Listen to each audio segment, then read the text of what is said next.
CGTN Türk Özel'den hepinize merhabalar. Ben Erkin Öncan. Dün Ermenistan Ulusal Güvenlik Teşkilatı yani Ermenistan İstihbaratı bir rapor yayınladı. Yayınlanan raporda ülkede bir darbe girişiminin organize edildiğini ve bu darbe girişiminin organize edenlerle birlikte engellendiğini, organize edenlerin tutuklandığını açıkladı. Raporda ilginç detaylar var. Darbe girişimine katılanların Rusya'nın Rostov kentinde eğitim alıp geri geldiklerini, daha sonra başkalarını da bu gruba katarak yine gruplar halinde Rusya'ya götürerek eğitim aldıklarını söylediler. Biz de bu konuyu Ermenistan'dan gazeteci Arman Süleymanyan'la konuşacağız. Welcome sir, thank you for joining us today. Hello, Hi. everyone. So, what do you think about the latest report of the National Security Service? Do you and the Armenian people think this was a coup attempt? You know, again, I did a post in Facebook before our interview, and I asked my 5,000 friends in Facebook, is there anybody who believes in this circus? I mean, no doubt that it is a circus. And some of them says that many people hate Pashinyan. That's why, in general, it is possible that some group of people probably desires to harm the current government of Armenia. But actually, this topic even doesn't become a topic for discussion among the Armenians. Nobody cares. And in the frames of this situation, we have to mention that yesterday, Armenian government adopted a law according to which police is allowed to use hard force against civilians. So if we put these two facts one next to another, the logic is they need some circus scene to show that there is a danger for Armenian government. That's why we were obliged to adopt such a law, according to which police is now allowed to use hard forces against civilians. So there is no chance to say that exactly what Armenian national security spread among the Armenian news is true or false, but it is, what I can say to your audience, it is very suspicious. It is very suspicious, and maybe because of that it is very suspicious, many Armenian news agencies even doesn't share this news. So, in the report of the National Security Service, there is a Russia detail. They're claiming that the organizers of this so-called coup attempt went to Russia and took military training. So, how do you evaluate this claim?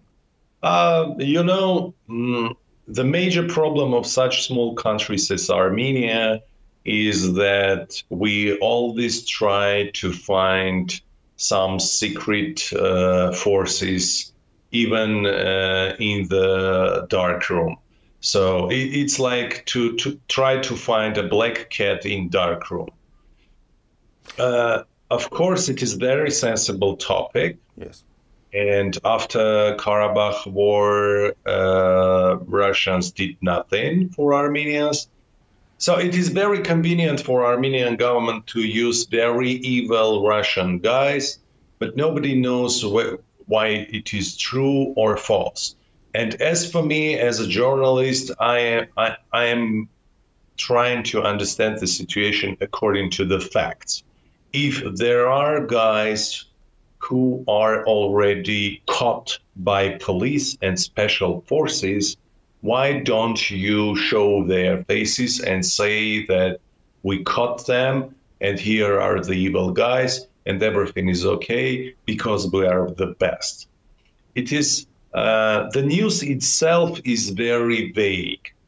From one side, it is saying that something dangerous is going to happen and we protect you. From the other side, there is no information who are these guys and what kind of intention they have at all.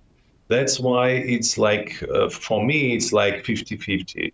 First, I'm not understanding if it is true. Second, I can't find the answer to the question why they are hiding whole information. They are just saying that there is something wrong and there are some Russians and nothing else. So it is very few information for average Armenian to understand what's going on at the moment. With mentioning Russia, so I want to ask you that what are your thoughts on the current trajectory of Armenia-Russia relations? Because it's known that the Pashinyan government is some kind of changing route towards the West. And when we regard the latest statement of Mr. Pashinyan said that gave a clear signal about leaving the CSTO. The problem of Pashinyan is that he's a dumb cheater. What do I mean? I mean that international relations is very complicated and important skill for any leader. And in spite of anything, then Vladimir Putin visits Azerbaijan. He visits also memorials that Aliyev suggests. Probably it's not a very best place for Mr. Putin, but international negotiations and the process of conditions between countries, it is a very important process. At the same time, Mr. Putin didn't go to Karabakh because he knows that it will be very sensitive for Armenians. That's why from one side, he visited some memorials, from the other side, keeping some relations with Armenians, if we can say like that still we have some relations with Russia. He didn't tease Armenians by his going to Karabakh. From the other side, Pashinyan is a dumb leader, cheaty leader who doesn't care about negotiations, who doesn't care about relations, who has no idea what are the international relations are, and so on. That's why it is, for me, as a journalist and Armenian average citizen, it is very difficult to answer your question because nobody has any idea what is going on in Pashinyan's head. From one side, he says, we want peace. Since 2020, we never heard any word from Aliyev who says, we do want peace also. So nobody in Armenia understands why we are talking all the day about peace if the other side says nothing about that. Armenian relations with Turkey. Erdogan many times says that we helped our brothers, Azeris, to win in Karabakh war. Yeah. Do you know what Pashinyan's attitude to that? Nobody knows. So if we are going to build our relations with Turkey, so take the airplane, go to Ankara, meet Erdogan, and says that let's begin everything from a new list of paper. Yeah. Or say that because of Turkish aid to Azeris during Karabakh war, we continue to head Turkey and will never open the border. The problem with Pashinyan is that nobody knows what he's going to do. Nobody knows how he thinks. He can say today that we are opening borders with Turkey. Tomorrow he can say we'll never open that borders. And the other day he can say we'll have a war with Turkey. And Armenian citizens already understand that there is no way to understand what is going on. And this is very problematic for me, I repeat it, to answer your questions.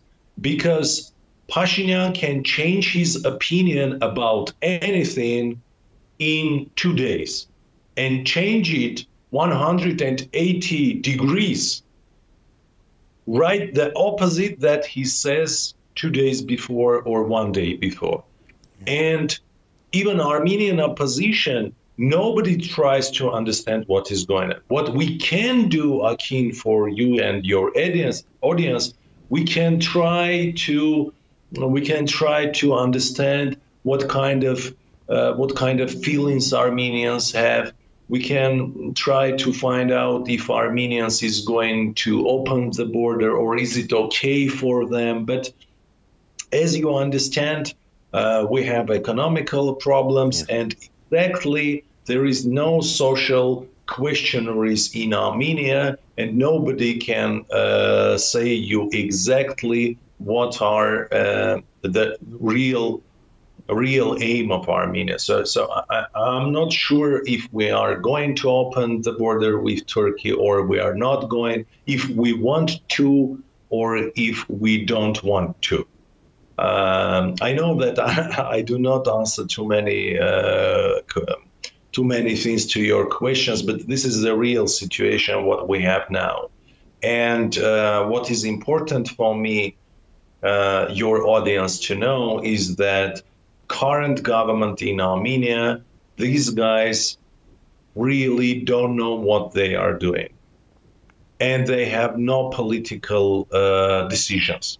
And they no political directions.